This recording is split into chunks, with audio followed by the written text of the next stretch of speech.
ঘুষ খাওয়া হারাম খাওয়া এটা কাফেরদের কাজ। এটা মুমিনের কাজ। আইয়ুহাল্লাযীনা আমানু লা তাকুলু রিবা আদআফান মুদাআফা।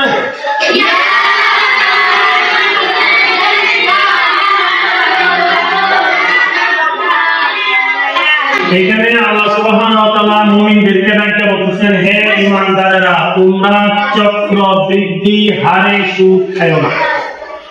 লিখা না, এক তো সুদ খাওয়াই হারাম, একই সুদ খাওয়াকে হারাম, আল্লাহ সুদ খাওয়া নিষেধ করছে। আবার বলছে চক্রবৃদ্ধি হারে, আযআফান মুদাআফা, অর্থাৎ চক্রবৃদ্ধি হারে সুদ বুঝুনি কেউ 1000 টাকা সুদ লাগাইছে মাসে 100 টাকা, এখন এক মাস পরে দেবো কত? 1100 টাকা, ঠিক না? 100 আবার ওই 1100 টাকা আবার 110 টাকা, পরের মাসে আমার কত?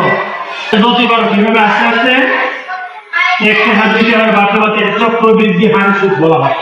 সুদ এমনি না দেয়, হারাম কাজ। আবার এইভাবে সুদ খাওয়া চক্রবৃদ্ধি হারে, এটা আল্লাহ কি বলছেন? ডাইরেক্ট নিষেধ করছেন। এখন আল্লাহ বলছেন, ওয়াত্তাকুল্লাহা লাআল্লাকুম তুফলিহুন। তোমরা যদি সফল হতে চাও তাহলে এইসব সুদ, ঘুষ, এসব হারাম কাজ থেকে বিরত থাকতে হবে, আল্লাহকে ভয় করতে হবে। যদি তোমরা কি হতে চাও, সফল হইতে চাও।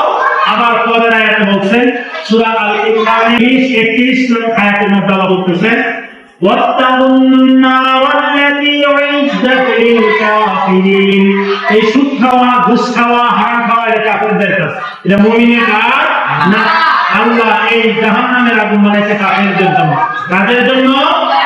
আর মুমিনদেরকে বলছেন, ওয়াতিউল্লাহ ওয়া রাসূলা লাআল্লাকুম তুরহামুন।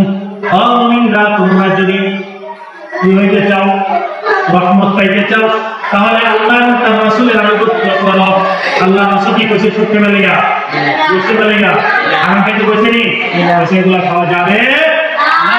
যদি সুদ খাও, ঘুষ খাও, হারাম খাও, তোমাদের স্থান হচ্ছে জাহান্নাম।